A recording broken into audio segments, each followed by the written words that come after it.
mar walba oo aan ka hadalno dadka ugu taajirsan caalamka magacyada durba maskaxdeena ku soo dhaca waxaa ka mid ah Jeff Bezos iyo Bill Gates sida ay sheegaan wargeysyada ka faalooda arrimaha ganacsiga sida Forbes. Jeff Bezos ayaa hadda ah ninka ugu taajirsan caalamka xilli kasta oo aan eegno liiska dadka ugu taajirsan dunida ee la soo geliyay bogagga majaaladahaas oo ay ka mid tahay Forbes waxaana muuqda magacyada Bezos, Elon Musk, Bill Gates, Warren Buffett, Mark Zuckerberg. liiskuna wuu sii socdaa. laakiin weligaa ma isweydiisay sababta aysan magacyada dadka boqortooyinka xubnaha ka ah aysan ugu jirin liiska maalqabeennada caalamka?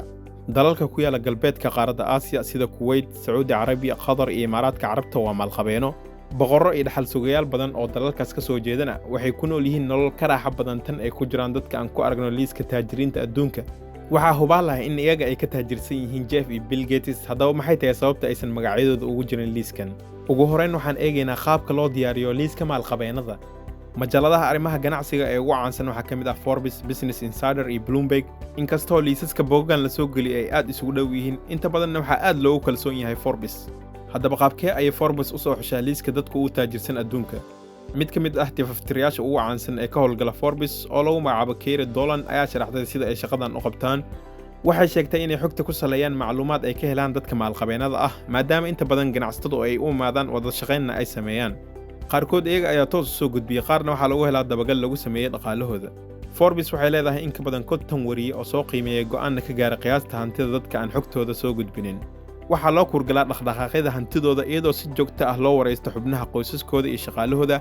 waxaa la ogaadaa qandaraas kasta oo ay lacag ku bixiyaan ama ay ka noqdaan, hantida ay soo iibsadaan, tan ay iska iibiyaan iyo wax walba oo ku saabsan dhaqaalahooda.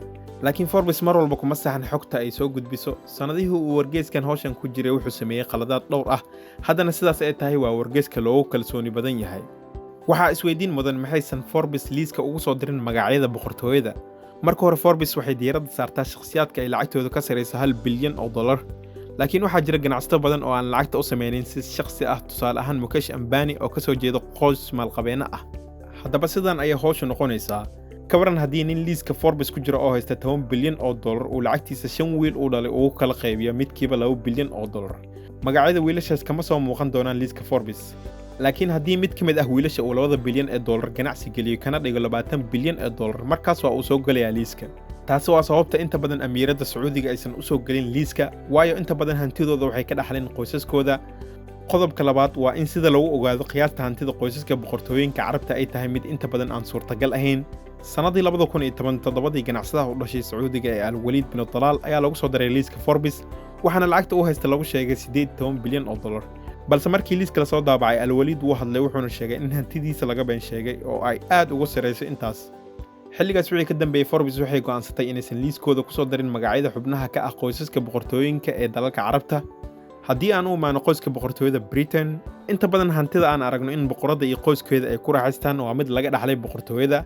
dahabka iyo qasriyada quruxda badan oo dhan ma ahan wax uu qof si shakhsi ah u leeyahay. qofkii xubin ka ah qoyska boqortooyada baa isticmaali kara.